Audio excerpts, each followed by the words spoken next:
Ce que dit cette parabole quand il est dit que la branche qui ne produit pas de fruits est desséchée et les hommes les réunissent et les jettent au feu, il est juste dit que c'est ce que l'on fait avec des branches mortes.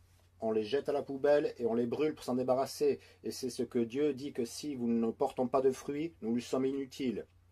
Et c'est comme l'apôtre Paul disait, il a dit que je ne veux pas prêcher aux autres et être moi-même rejeté. Je ne veux pas être mis de côté.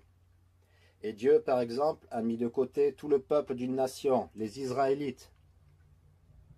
Parce que, souvenez-vous, Israël était le peuple élu de Dieu, mais quand ils ne portèrent plus de fruits, et il entre dans les détails dans Matthieu 21, Matthieu 22 et 23, dans tous ces chapitres, il revient toujours à ce thème, ils n'ont pas produit de fruits, il est venu à ce figuier d'Israël, en quête de fruits, il n'en trouva aucun, et qu'a-t-il fait?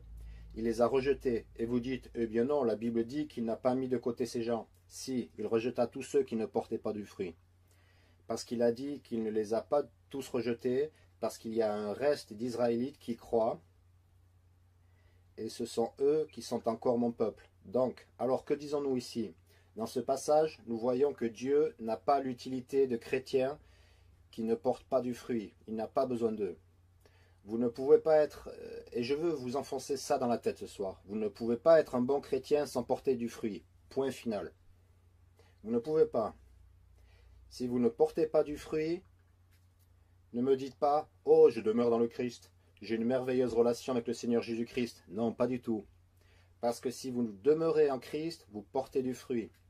Et si vous ne portez pas du fruit, vous êtes sans valeur dans le royaume de Dieu. En fait, Jésus a dit que si vous n'assemblez pas avec moi, vous dispersez. Il n'y a pas de neutralité dans ce domaine. Vous êtes soit quelqu'un qui prêche l'évangile, qui rassemble des gens pour le royaume de Dieu, vous êtes dehors récoltant la moisson, ou vous êtes passif. Vous êtes un poids mort. Vous n'êtes pas actif dans le royaume de Dieu. Quoi qu'il en soit, vous n'êtes pas utile. C'est pourquoi Jésus a dit que si vous me suivez, je ferai de vous des pêcheurs d'hommes. Ce qui me dit que si vous n'êtes pas un pêcheur d'hommes, vous ne suivez pas Jésus. Maintenant, je ne dis pas que vous n'êtes pas sauvé, parce que pour être sauvé, il vous suffit de croire en Jésus. Mais il y a une différence, et c'est l'élément clé que je veux pointer dans ce passage, il y a une différence en être sauvé et être un disciple. Être sauvé contre être un disciple. Pensez à l'époque de Jésus. Combien de disciples avait-il? 12, d'accord? Puis il y en a eu 70 autres plus tard qu'il a envoyés. Et dans cette église primitive, combien de personnes y avait-il après 3 ans et demi de ministère? Ou dans cette église primitive, dans Actes chapitre 1, seulement 120 personnes. Voilà, 120. Mais combien de personnes ont été sauvées pendant le ministère de Jésus? La Bible dit des multitudes, des milliers furent sauvés, des milliers furent baptisés. Mais combien s'assemblaient dans cette église au début d'Acte 1? Seulement 120 personnes. Combien a-t-il appelé ses disciples qui lui étaient vraiment proches et disposés à le suivre partout où il irait? Seulement 12 d'entre eux. Ok? Donc il y a une différence entre être sauvé et être un disciple. Voilà une preuve de plus. Un de ses disciples n'était même pas sauvé. Ok? Donc ne considérez pas comme équivalentes ces deux choses. Et voilà pourquoi la Bible dit ici au verset 8, « En ceci mon Père est glorifié, que vous portiez beaucoup de fruits. Ainsi vous serez mes disciples. » Donc ceci parle d'être un disciple quand vous demeurez dans la vigne et que vous apportez beaucoup de fruits.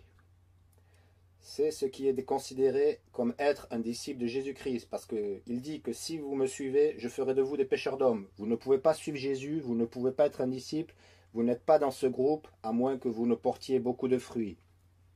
Point final. Toutes les autres personnes sont sur la touche. Je veux dire qu'il y a des gens sauvés qui ne vont pas à l'église, et ils ne demeurent pas en Christ quotidiennement, ils ne lisent pas la parole, ils ne sont pas remplis de l'esprit, ils ne portent aucun fruit, ils ne sont pas des disciples de Christ. Juste parce qu'ils sont sauvés, ça n'en fait pas des disciples, ou quelqu'un qui suit le Christ et vit leur vie d'une manière qui lui est agréable.